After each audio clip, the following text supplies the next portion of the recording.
सटाणा शहरात यात्रेच्या हंगामाचा जोर असतानाच बनावट 500 रुपयांच्या नोटांचा सुळसुळाट झाल्याची धक्कादायक बाब समोर आल्याने शहरासह तालुक्यात एकच खळबळ उडाली आहे। पोलिसांना मिळालेल्या गोपनीय माहितीनुसार करण्यात आलेल्या तातडीच्या व शिताफीच्या कारवाईत एका 4 चाकी वाहनातून 30,000 रुपयांहून अधिक बनावट 500 रुपयांच्या नोटा जप्त करण्यात आल्या असून 6 संशयितांना ताब्यात घेतले आहे।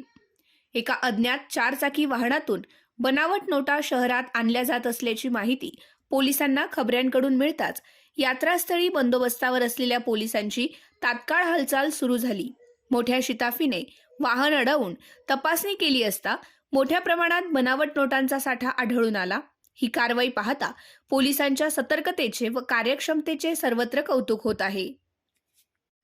पोलिसांच्या ताब्यात असलेले सर्व संशयित हे बागलाण तालुक्यातीलच असल्याचे प्राथमिक तपासात निष्पन्न झाले आहे।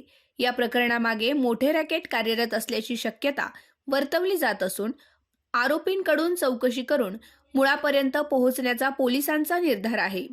गोपनीय तपासाला वेग देण्यात आला असून लवकरच बनावट नोटा छापल्या जाणाऱ्या ठिकाणाचा शोध घेण्यात येईल असा विश्वास पोलीस निरीक्षक योगेश पाटील यांनी व्यक्त केला आहे।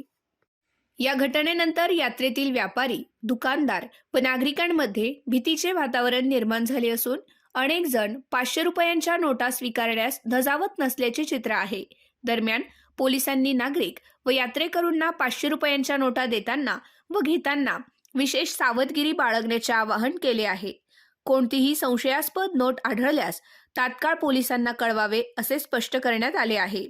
सटाणा शहर व तालुक्यात किती दिवसांपासून बनावट नोटांचा व्यवहार सुरू होता याचाही तपास करणे पोलिसांसमोर मोठे आव्हान ठरणार आहे।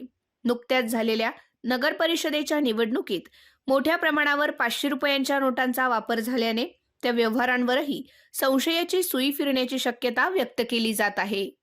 आपल्या आय न्यूज चॅनलला सबस्क्राईब करण्यासाठी बेल आयकॉनला क्लिक करा आणि बातम्या वाचण्यासाठी प्ले स्टोअरवरून आय न्यूज ॲप डाउनलोड करा।